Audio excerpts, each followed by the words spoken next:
Stop motion. Stop motion is a cinematographic technique whereby the camera is repeatedly stopped and started. For example, to give animated figures the impressions of movement. The first use of stop motion was right at the beginning of the cinema when Albert E. Smith and J. Stuart Blackton made the Humpty Dumpty Circus in 1898. To understand stop motion, you must grasp the concept of persistence vision, which is the optical illusion whereby the multiple discrete images blend into a single image in the human mind and believed to be the explanation for motion perception in cinema and animated films. This links to his work because he made the illusion that the horse images were moving through the animation. Stop.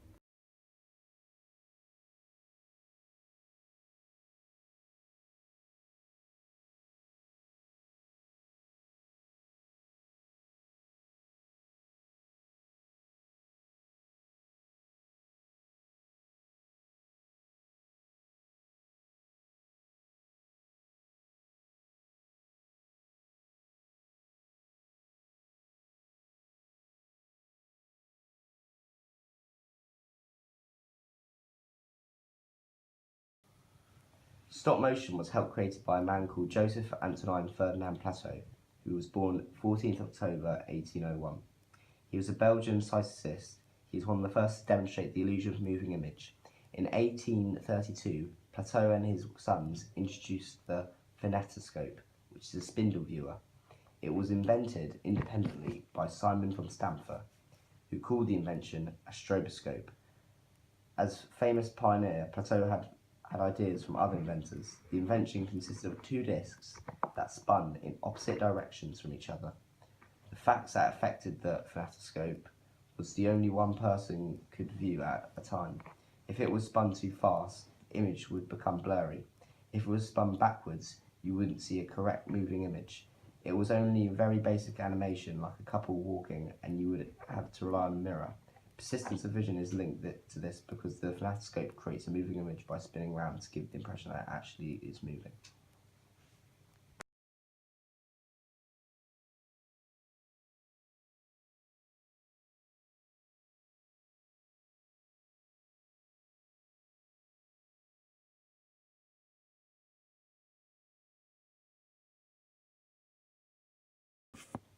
William Horner was another animation pioneer. He created the zoetrope in 1834. A zoetrope is a device that produces an illusion of action from rapid succession. It was basically an improvement on the phanetoscope. It led to the pragnecoscope being made and also led to animation being viewed simpler. This made animation easier to be seen because it had small slits on the side where the person could look inside and it would give a better effect than a phanetoscope. The designs on the zoetrope vary from animals to football players, and it is still used today. Horner made two significant improvements over the phanetoscope. It could be viewed without a mirror, and more than one person could view the moving picture at the same time.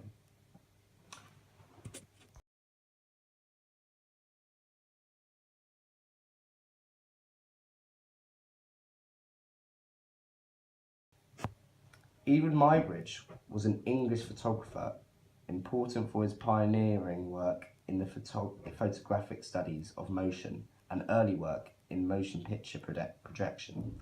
Known as the father of motion picture, Edward Muybridge's early photographic experiments laid the foundation for modern cinema. With this study, The Horse in Motion in 1882, regarded by many as the first ever moving picture, developing his keen interest in photography whilst improving from a stagecoach crash in 1860. Edward Muybridge moved from America upon his recovery, joining San Franciscan photo business, quickly establishing a reputation for landscape work, and was appointed director of photographic surveys for the US government. In 1868, conducting studies at the numerous remote areas, including newly purchased Alaska, Muybridge's invention was a significant improvement because he developed projections which can be seen on screens today.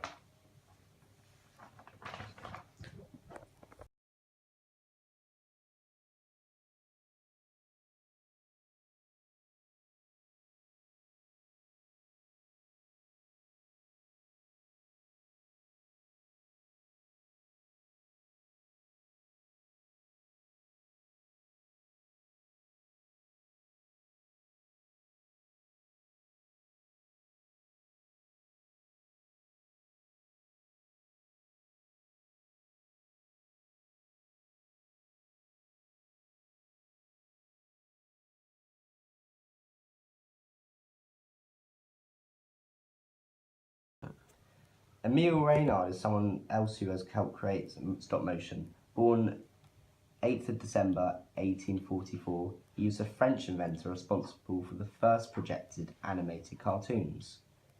He became a professor of physics and natural sciences and taught from 1873 to 1877.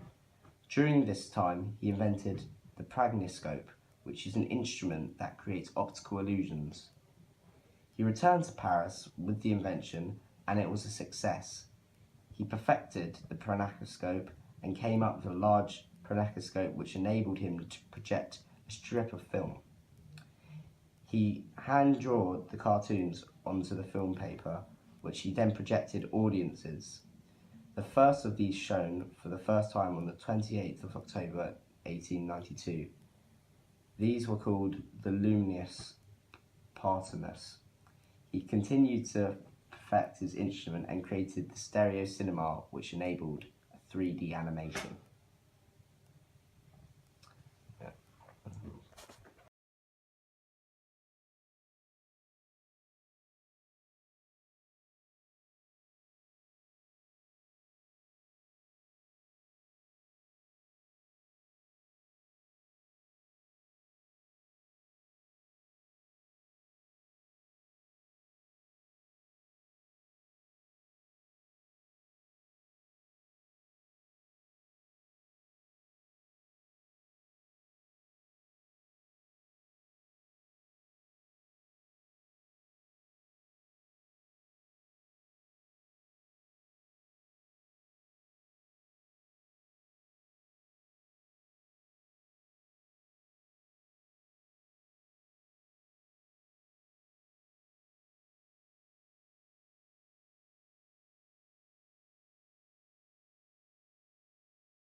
These pioneers implemented persistence of vision, which is a theory that states that the human eye always retains images for a fraction of a second. This means that everything we see is a subtle blend of what is happening now and what happened a fraction of a second ago.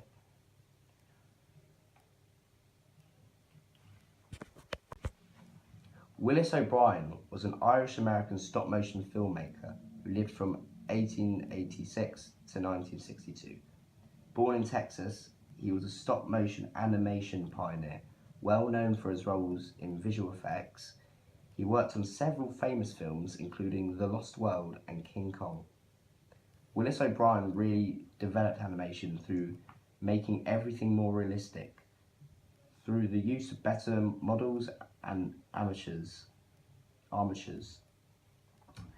The feel of the overall animation increased dramatically. With more lifelike animation, the quality of his overall productions went a league above. The skin was another thing he developed in the animation. He was the first to use good materials for models, using materials like silicone and thin plastic. He revolutionized physical aspects. This was demonstrated at its best through King Kong, as they used fur for the model and created different face models to show the character's facial expressions, as well as changing the size of King Kong to represent the distance of King Kong. This links to stop motion as they've had to change the model of what King Kong looked like every shot they took. Willis O'Brien also used glitch frame rate with dark lighting to create a sinister atmosphere. Frame rate is the number of images that photograph per second, and movies measured in the frames per second. The more frames recorded per second, the more accurately motion can be. When the frame rate of the movie is too low, your mind will no longer be convinced that the contents of the movie is continuous, and the movie will appear to jump.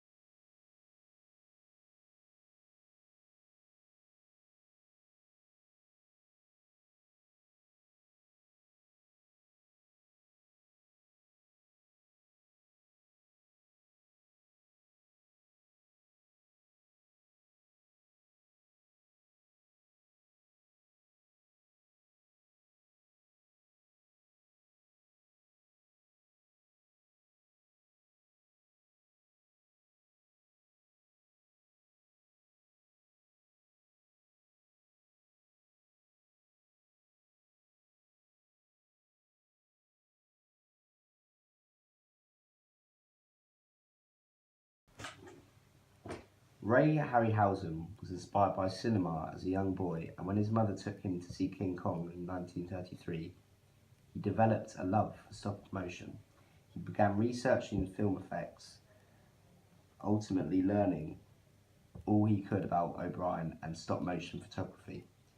He contacted O'Brien and showed an all-saw short he made. He then went on to work with O'Brien on films such as Mighty Joe Young in 1949. One of the films he helped made was Jason and the Argonauts in 1963. This film is particularly famous for the skeleton scene, which uses frame rates as well as movement of models, which is used throughout the movie, used to animate the many monsters that are seen throughout the film. The models used in King Kong and Mighty Joe Young allowed a three-dimensional effects to the animation, but Harryhausen knew, because of his work on Mighty Joe Young, this was a consuming method, was too expensive for any low-budget production. He realised the special effects would be too expensive. He decided to think of more practical effects he could use. The technique he used was simple but very effective. He projected a live-action image onto a rear screen, in front of which he placed the animation table with the model. He would place a glass sheet in front of both. When the live action plate has been shot, Harryhausen would establish where he would want his matte line, and so by looking through the camera viewing finder, he would re-establish that line, and with a wax pencil on the end of the stick, follow that line by drawing it on the glass. When he thought the line was finished and accurate, he would then paint out with black matte paint. The lower section below the line, he would then photograph the animation of the model reacting to the live action on the plate. Afterwards, he would then create a second pass in the camera to reinstate the lower previously matted out section to create a combined image of the creature seemingly as part of live action.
The Brothers Quay came a lot later in the early 90s, where they were able to to use modern technology and made short animated films in which puppets, broken dolls, rusted screws, old tools, and others found objects participate in a highly strange, quirky nature of filming. Frequently described as surreal and strange, they show to a greater degree that many of their literary influences of the Kwai's linear storytelling for evocation of intense physiological states by means of oniric and obliquely sinister images, accompanied by provocative sounds and music. For these reasons, their films tend to polarize critical opinion. The brothers have stated, our aim is to create a state of suspense. This is linked to stop motion because Tim Burton was someone who took stop motion to the next level by making films such as The Nightmare Before Christmas and Frankenweenie. The Nightmare Before Christmas used over 227 puppets used for film. The film took them 3 years to create and it was a huge success. By using techniques such as model movement and frame rate, he started his career as an animator for Disney and was fond of dark, scary art, which you can see from the films he was created, such as Vincent and The Nightmare Before Christmas. For the production Nightmare Before Christmas, he used a variety of different models and puppets changed their heads so they could display different facial expressions. They also used the technique of frame rate to display the models moving and almost show like how they could be moving.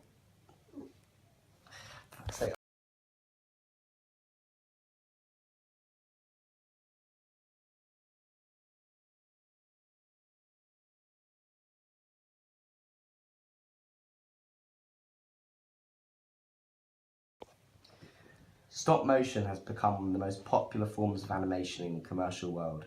It is showing up more and more in television's commercials, such as ad campaigns for Amazon Kindle and Target. In music videos like Coldplay's Strawberry Swing, over the past couple of years, stop motion has become more and more popular on the web as well, with stop motion videos racking up thousands, even millions of views on the site like YouTube and Vimeo.